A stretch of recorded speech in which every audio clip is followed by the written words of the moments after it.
Hello, everyone, and welcome into Senior Living Live. My name is Melissa.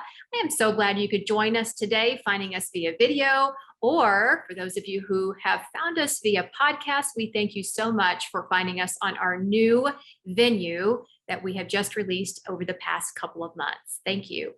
Today, we are diving into an interesting topic. Many people want to know, should I move into independent living? Is this something that is right for me as they venture into retirement? And somebody that can help me talk all about this is Beattie. She is the senior care counselor at Arbor Terrace Citrus Park down in Florida, a gorgeous community. Katie, how are you today? I am great here in sunny Florida. It's beautiful today. Of course it is. It's always sunny in Florida, it seems like. Yes. And your community is gorgeous. I have been there myself and have been able to see it as it was being constructed and as it's now a completed home for many people. First, before we start diving into the topic, can you tell us a little bit about your background? Sure, absolutely. I have a very different background, but somehow it marries perfectly into what I do today. So I started out in the golf industry. So I went from college, I'm a Gator, go Gators. And I kind of continued in the golf industry for about 16 years. So really, lifestyle sales, I always said no one really needs a country club, but it betters your life. It gives you purpose. If you're new to a community, you make friends. I got out of the golf industry randomly and worked for a spinal surgeon. So I educated patients on different spinal surgeries. Again, people who were isolated, kind of trapped in their own, bodies in a sense, because they just couldn't do anything. And that also, got their life back. So I think the two kind of marry each other. And I feel like daily I am helping people enrich their lives. Because really, and to be honest, no one needs an independent living, or they don't think that they need one.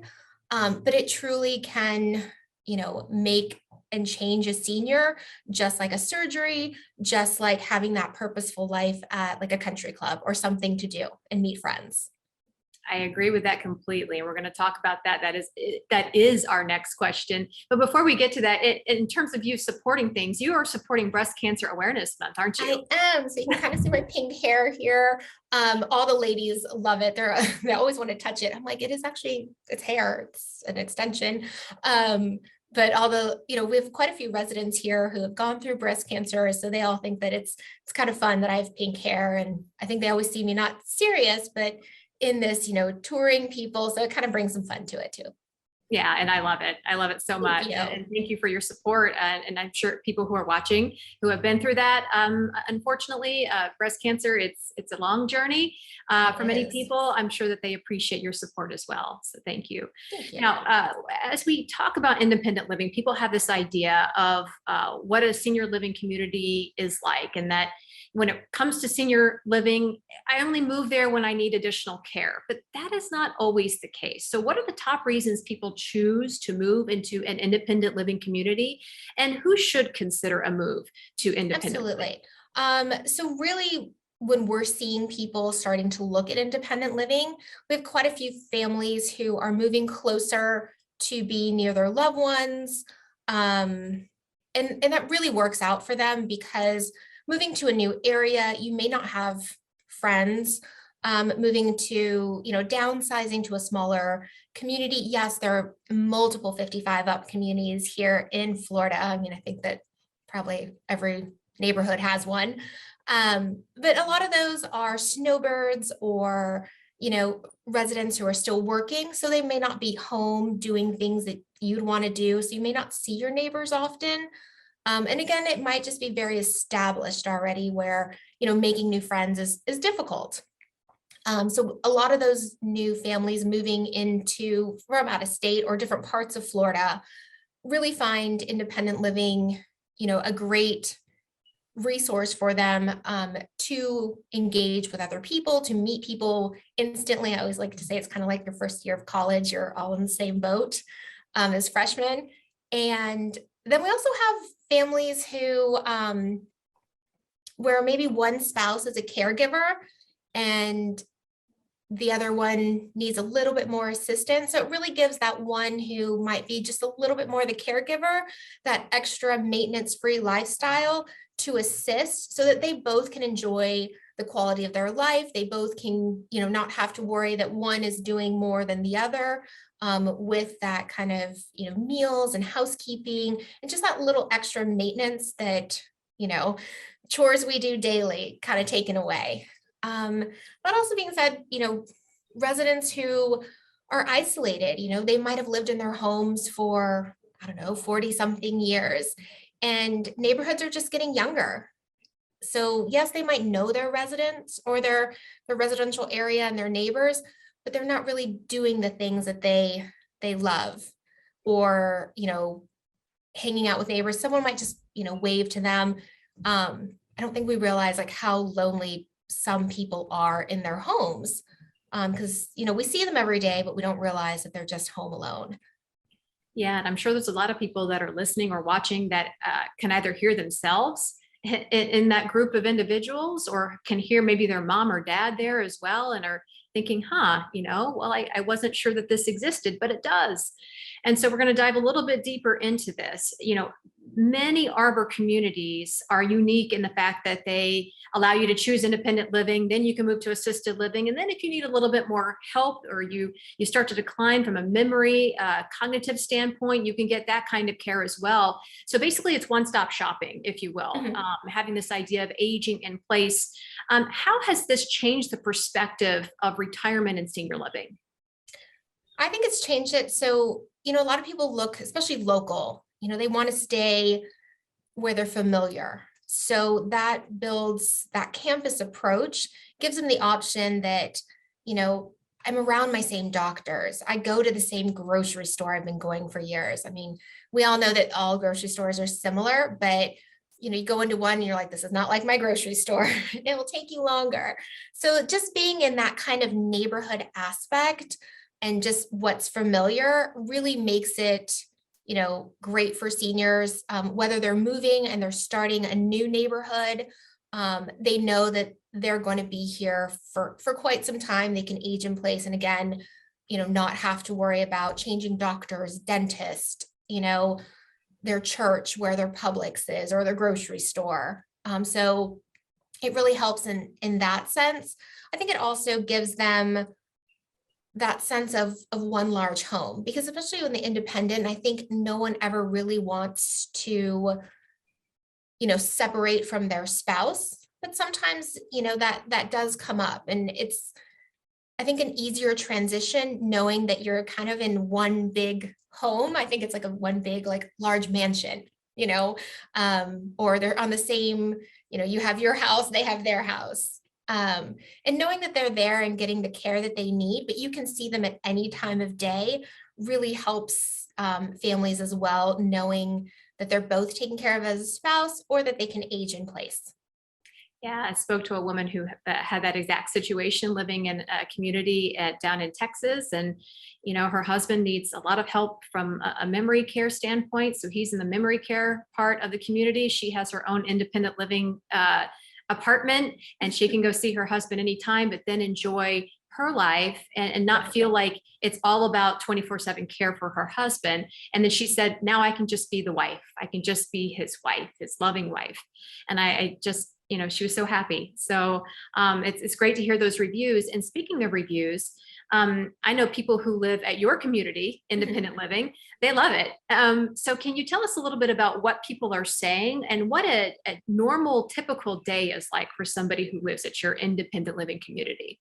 Sure. So we'll kind of touch on just the normal everyday, and then I'll kind of go into a little bit of what people are saying by that.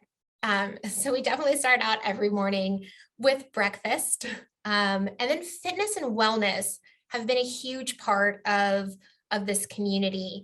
It is amazing to see residents who may never have been into any sort of fitness or wellness get into it, or might have, been the 50 something year old that walked 3 miles, 4 miles a day with their besties every morning, and then just didn't anymore. And now are getting back into that. So that's always amazing to see. One of my favorite parts is, touring our aerobic studio, our gym, and adult children saying, oh, mom and dad will never do that, and taking a picture and be like, look what mom and dad did today. So that's always fun to see. I think that our residents really appreciate our community, it being newly built. Everything is built for like a purposeful space. So like we have that gym, we have that aerobic studio. So it wasn't an afterthought. It was already built into the community that they're moving into.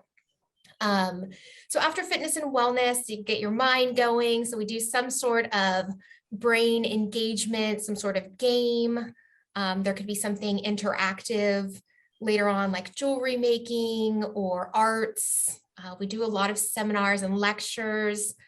And that's really towards the end of the day. We always have a social hour. It truly is happy hour, but not everybody drinks. But it's a great time to come back to the community, meet with friends right before dinner. Then there's dinner, and I feel like dinner is always a kind of a 5-course meal. So it takes a while for dinner, but they have a great social hour. And then we have some games or seminars after dinner, and then everyone kind of winds down. We have these great living rooms that I see a lot of people watching, like Jeopardy or Wheel of Fortune together. It's always fun, like right now, where there's someone that is winning for a long time, so they're all talking about it. So it's kind of a day in the life of our resident. There is always something on the hour to do. So it's like a cruise ship. You could do as much as you like, or you can just sit back and relax. Perfect. And when it comes to reviews, what do the residents think about this lifestyle? I have so many residents come up to me and tell me, and my grandmother lived in independent living, and she also told me this many years ago, that they just wish they would have done it sooner. That, the friends that they've met, the things that they've gotten back into, it's really hard, especially for a couple or a single person, to cook for themselves. So the food in general, not having to do, a TV dinner or a lean cuisine that has a lot of sodium. Their doctors are telling them, your sodium levels are down, swelling's down, having, non sweet items, so that they're having dessert. There's just so many more options. They're eating more vegetables. I say every morning we have berries. They're like, I love berries, but I never buy them because they go bad. I can have berries every day. So just having those things that I think we're so used to, but don't even realize how hard it is for one person living by themselves to enjoy. Absolutely. Yeah, that's great. So then people hear all this and they say, wow, well, this sounds fantastic. But then the question next is, of course, how much does it cost? So if someone is interested in moving into independent living, how does the cost differ from, say, living in their own home? So I think, a lot of people, if they've gotten to the point of living their home for a long time, it might be paid off. Or they might, have downsized and, paying for an apartment. Everything in our independent living is, just like you said, a one-stop shop. Everything's included pretty much. So when you think of, how much money you spend on food or going out to dinner, everyone here in Florida, I don't know how many people like to or have a pool, maintenance on your pool that you never go into, yard. So there's always those, again, people living in their homes for 30 plus years, the AC, the roof going. There's always those extra costs that I don't think we realize are there. And then some 55 and up communities too have those higher HOAs or CDDs because they have some resort-like amenities. So I think once you start filling out, and we always give that fun, we have a cost comparison sheet that the Arbor company gives us. And once they kind of see that and write it all down, it's fairly comparable to how you live now. Yeah, you take the overall cost of what that house is, what that maintenance is, that insurance cost, and the electricity, and then the TV. You take it all, and you don't even realize that you pay for all these things until you really sit down and put it on paper and add it all up. And as you said, it's very comparable. So excellent job with that. Now, finally, if somebody is interested in making this leap and they want to find out more about independent living, what is the first step they should take? I think they should go and visit. A lot of my tours are you're the first place I visited. I always say it's because we start with an A and so does everyone else, and it's first place in the phone book.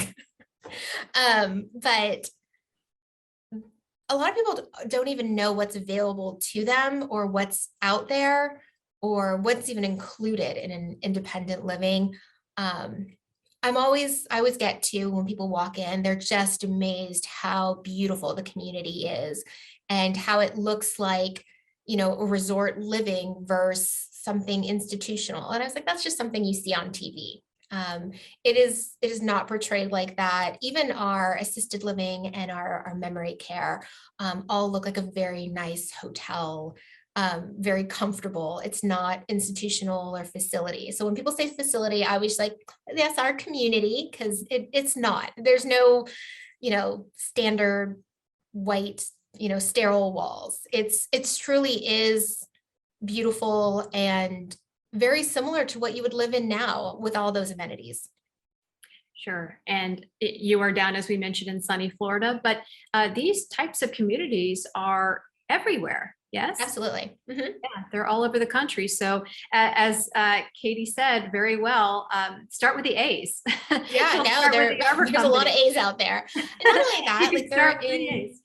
they're in every state, and I've seen, through social media, I've seen different ones, and I think you always get like the community envy. They're gorgeous. I mean, I think the more that are built, the more purposeful spaces they have. They're really, especially in your area, what you probably would like, they would have.